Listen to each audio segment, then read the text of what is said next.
Oke, Assalamualaikum warahmatullahi wabarakatuh. Oke, jadi kami dari kelompok 2 akan mempresentasikan tentang jurnal yang kami pilih tentang BET teori. Jadi judul yang kami usung di sini ada Extensions of BET Theory to CO2 Absorptions Isotherms for Ultramicroporosity of Covalent Organic Polymers. Oke. Next. Adapun anggota dari kelompok 2 ada saya sendiri, Adinda Nurlita Jannah, dan teman saya. Saya Putra Dika Junita Ahmad. Saya Raffi Prasetya dengan NIM 0521079.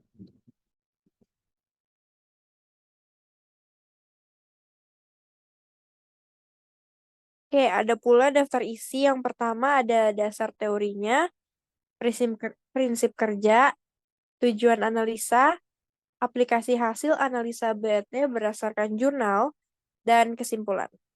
Mungkin selanjutnya akan dijelaskan oleh Putri.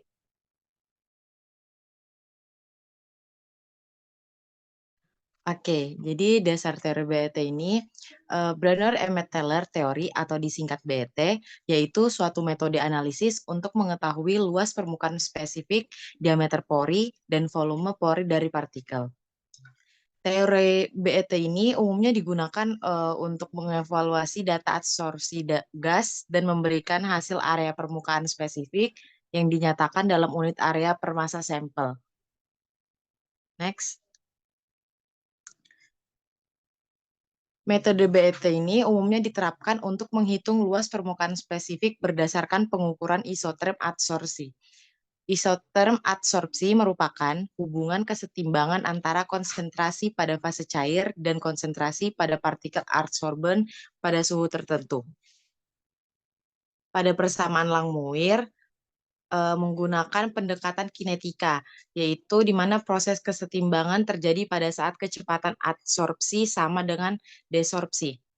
Jadi bisa dikatakan bahwa persamaan Langmuir itu adalah metode ketika yang mengatur proses adsorpsi, sedangkan analisa BET adalah metode termodinamika yang mengatur perilaku adsorben pada permukaan adsorben.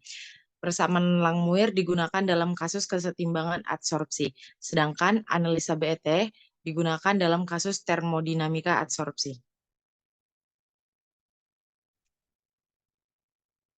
Mungkin selanjutnya bisa dibaca sama teman saya.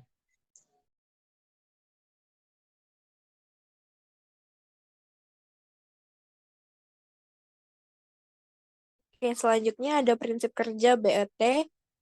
Jadi di sini ada pengertian dari SAA.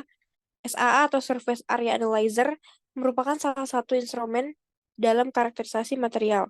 Nah, alat ini tuh berfungsi untuk nentuin luas permukaan dan distribusi ukuran pori dari material. Nah, apa sih hubungannya SAA dengan BET? Jadi, SAA itu bekerja berdasarkan metode dari BET sendiri. Nah, BET ini juga dikenal sebagai teori adsorpsi multilapisan yang dimana digambarkan bagaimana molekul gas berinteraksi dengan permukaan padat yang memiliki banyak lapisan adsorpsi. Nah, hal ini diperkirakan distribusi jumlah molekul yang diabsorpsi pada permukaan bahan padat berpori dalam rentang tekanan tertentu. Lalu dia juga dapat menghitung konstanta keseimbangan absorpsi. Kemudian teori ini itu memungkinkan pengukuran luas permukaan spesifik dan volume dari pori material tersebut. Nah, cara kerja BET sendiri itu adalah penyerapan gas oleh permukaan serat pada kondisi isotermal dan vakum. Selanjutnya ada tujuan analisa BET. Jadi di sini ada BET itu digunakan untuk mengkarakterisasi permukaan suatu material yang meliputi luas area. Nah, ini sudah dijelaskan di prinsip kerja sebelumnya. Jadi dia tuh dapat menghitung surface area atau luas permukaan, diameter pori, dan volume pori. Kemudian BT ini juga biasanya digunakan dalam alat surface area analyzer seperti yang tadi jelaskan juga. Metode BT ini diperlukan untuk menentukan permukaan material yang berhubungan dengan sifat fisik maupun kimia dari material tersebut. Nah, kemudian dapat disimpulkan bahwa para peneliti itu menggunakan metode BET untuk mengkarakterisasi suatu bahan diperlukan informasi terkait sifat kimia dan sifat material. Oke, mungkin selanjutnya bisa dijelaskan oleh teman saya. Oke, jadi ini adalah contoh aplikasi hasil BET berdasarkan jurnal. Jadi kita di sini menggunakan judulnya adalah Extension of BET Theory to CO2 Absorption Isotherm for Microporosity of Covalent Organic Polymers yang tadi sudah disebutkan di awal.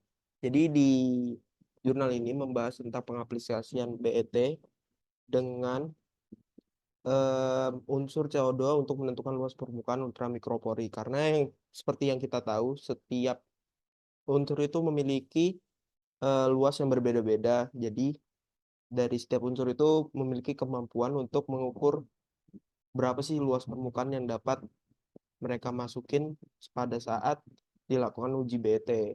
Nah, karena pada keadaan mikropori pengguna material yang biasa kita gunakan adalah nitrogen dan argon, dan itu hal yang masih memungkinkan, tetapi untuk keadaan ultramikropori, kedua bahan tadi tidak memungkinkan karena diameter yang dimiliki lebih besar dari CO2. Nah, pada penelitian jurnal ini menggunakan variabel uji coba itu ada dua, dengan nitrogen isotherm absorpsi desorpsi pada suhu 77 Kelvin dan CO2 isotherm absorpsi desorpsi pada suhu 270 Kelvin.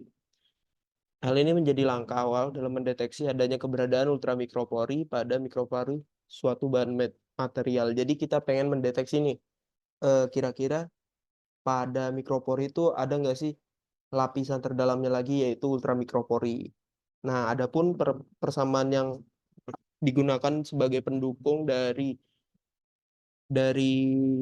uji coba ini adalah persamaan Lambert-Beer, yaitu A sama dengan Q dikali tau 0 dikali NAV, di mana A itu sebagai variabel luas permukaannya, Q sebagai kapasitas absorpsi, tau 0 sebagai luas penampang CO2, dan NAV sebagai bilangan Avogadro yang kita ketahui yaitu 6,022 kali 10 pangkat 2, 3.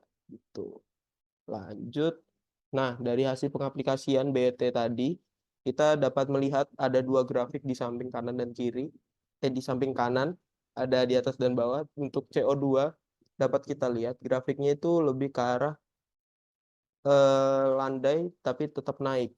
Nah, dari hal ini jelas menunjukkan bahwa area permukaan yang dihitung dari isotherm absorpsi CO2 pada 273 Kelvin lebih tinggi daripada area permukaan yang dihitung oleh nitrogen pada 77 Kelvin. Dengan ini bisa disimpulkan bahwa area permukaan yang ditentukan dengan menggunakan isotherm absorpsi CO2 lebih tinggi daripada area permukaan yang diidentifikasi dengan menggunakan isotherm absorpsinya nitrogen. Hal ini memberikan indikasi yang jelas tentang adanya wilayah ultramikropori dalam struktur mikropori. Maka dari itu peneliti banyak menyarankan isotherm absorpsi CO2 untuk menentukan area permukaan dalam ultramikropori menggunakan teori BET. Jadi penelitian-penelitian selanjutnya mungkin bisa digunakan pengaplikasian CO2 ini untuk menghitung lapisan ultramikropori yang tidak bisa dijangkau oleh unsur-unsur lain. Seperti itu. Oke, lanjut. Jadi kesimpulannya, dari penelitian ini kita dapat bahwa area permukaan yang ditentukan menggunakan variabel kedua lebih tinggi daripada menggunakan variabel pertama. Dari hasil tersebut, peneliti pada jurnal lebih menyarankan isotherm absorpsi CO2, yaitu variabel kedua, untuk menentukan area permukaan menggunakan teori BET.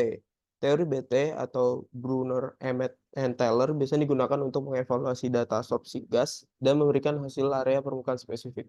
Ada pula prinsip absorpsi oleh teori Langmuir yang menyatakan bahwa hubungan kesetimbangan antara konsentrasi pada fase cair dan konsentrasi pada partikel absorben pada suhu tertentu. Dengan prinsip kerja BET, antara lain mengetahui luas permukaan spesifik, diameter pori, dan volume pori dari partikel. Tujuan akhir dari analisa BET sendiri itu sama dengan prinsip kerjanya, yaitu mengetahui karakterisasi permukaan suatu material, diameter pori material, serta volume pori material. Jadi intinya BET ini bakal sering digunakan untuk penentuan luas permukaan pada suatu material gitu. Nah, untuk bahan yang digunakan untuk penentuan luas permukaan itu disarankan CO2 tadi karena lebih bisa menghitung untuk luas permukaan ultramikropori. Oke, itu aja. Mungkin segitu aja mungkin paparan dari kami. Bila ada salah kata ataupun kekurangan data, kami minta maaf. Saya akhirin. Wassalamualaikum warahmatullahi wabarakatuh.